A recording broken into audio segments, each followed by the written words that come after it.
Дикие животные порой бывают умнее, чем домашние, и долго помнят доброту, которую к ним проявили.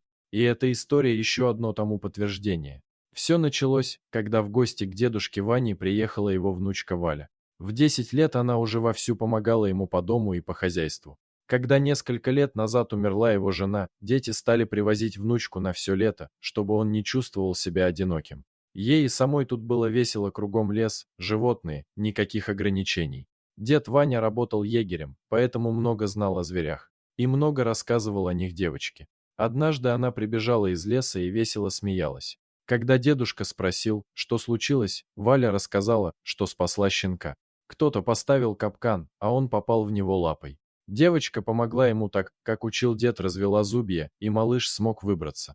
Он тут же побежал к маме. Вот только вокруг не было ни души, и собак здесь не водилось. Километра на 2 именно столько было до ближайшей деревни. Ваня удивился и спросил, как выглядели животные. Внучка рассказала, что они были очень похожи на хаски, только глаза не голубые, а желтые. Тогда дедушка понял, что это были волки. Инстинктивно волчица почувствовала, что ее детенышу пытаются помочь, и поэтому не напала. С тех пор прошло 5 лет, на дворе были лихие 90-е.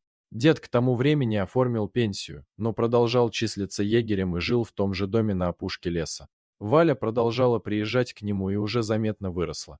Однажды дедушка отправился на почту за пенсией. Он всегда брал с собой ружье, сохранив эту привычку. Когда он возвращался домой, ему показалось, что на него кто-то смотрит. Сработал инстинкт, он безошибочно научился определять это в лесу, чтобы не подвергнуться нападению зверя.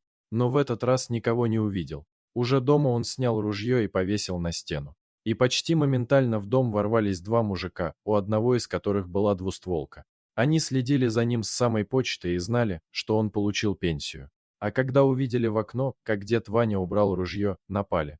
Тот попросил отпустить внучку и сказал, что все отдаст. Но у бандитов были другие планы. Тогда дедушка неожиданно встал на их пути и велел Вале бежать. Она тут же побежала в сторону леса. Преследователи отправились в погоню. Может быть, они и не догнали бы ее, но нога девушки зацепилась за пенек, и она упала. Когда же Валя поднялась с земли, то увидела то, чего не ожидала. Бандит вместе с приятелем пятился назад, а на них наступали двое волков. Еще один прикрывал девушку. Когда мужик попытался выстрелить, животные вцепились ему в горло. Второй тут же бросился прочь. Валя заметила, что у одного из волков на лапе не хватает пальцев, и все поняла. Щенок, которого она спасла в детстве, вырос и отблагодарил ее. У нее началась истерика, но животное прильнуло к ней, чтобы успокоить. Девушка тут же поспешила домой, ведь у одного из нападавших был в руке окровавленный нож. В избушке она обнаружила дедушку, который был тяжело ранен. Но он все же смог добраться до сумки внучки, чтобы вызвать помощь с ее телефона. Полиция и медики прибыли быстро.